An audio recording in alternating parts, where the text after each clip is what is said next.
Holiday survival tips. This is video number 3. So you have realized that you need to enforce some healthy boundaries, and your ego is giving you a little bit of pushback. So I want to say this really, really clearly. A boundary isn't what you tell them. It's not what you physically say to another being. It's what you decide you're done tolerating. So you become, instead of an absorber of energy, no matter how toxic, you become a deflector of energy that's toxic, and you learn to filter in what is good for you. That's what you allow to come in. So you become selective with the energy. You're not just diving head first into anything and everything that's out there. And this is the big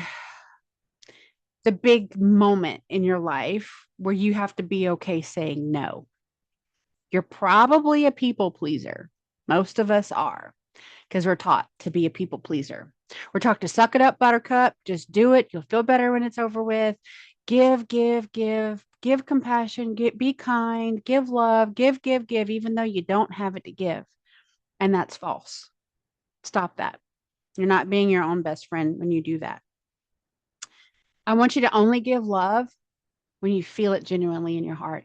And you have so much love for yourself that it's overflowing.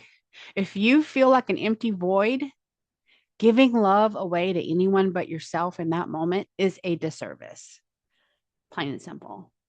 So if you're struggling with setting boundaries of saying no to anything, that's your first task. You really do have to be okay with saying, I cannot take on any more on this day. And it's not about micromanaging down to the minute for everyone else. It's literally flipping the script on what you've been doing schedule wise, and you schedule yourself first. You give yourself time, whatever that magical moment is for you, whether it's morning coffee or tea that's uninterrupted with the sounds of nature.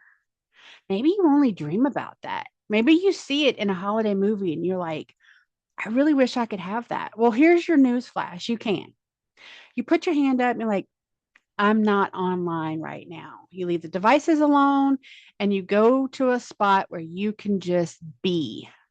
You give yourself that gift and you allow what flows of your own energy to come up, to either make you feel comfortable and at peace, or maybe things are going to come up that have you've been ignoring. That's why you've always chosen the crowded spaces instead of the quiet ones.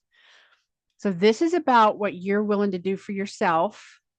And the more you do that, you can strike a balance. And it's not about selfishness, because honestly, the way that most people today schedule their lives, it's one extreme or the other. They're either doing everything for everyone else that asks them to, and their own selves get nothing, they get vapors, or they have turned their back on kindness, compassion, and love for our brothers and sisters, and they do nothing for anyone else but themselves. The key is balance. I don't ask you to not be kind, compassionate, loving, and spend time with your family.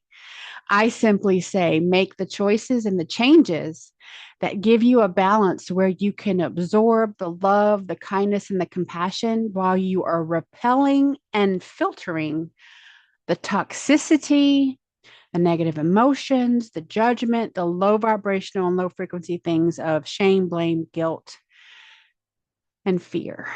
Those are things that permeate our society, and we have to be actively filtering them out of our lives for it to not affect us. The season that we choose to give love to ourselves as much or more than what we choose to give others is right now. Be kind to yourself.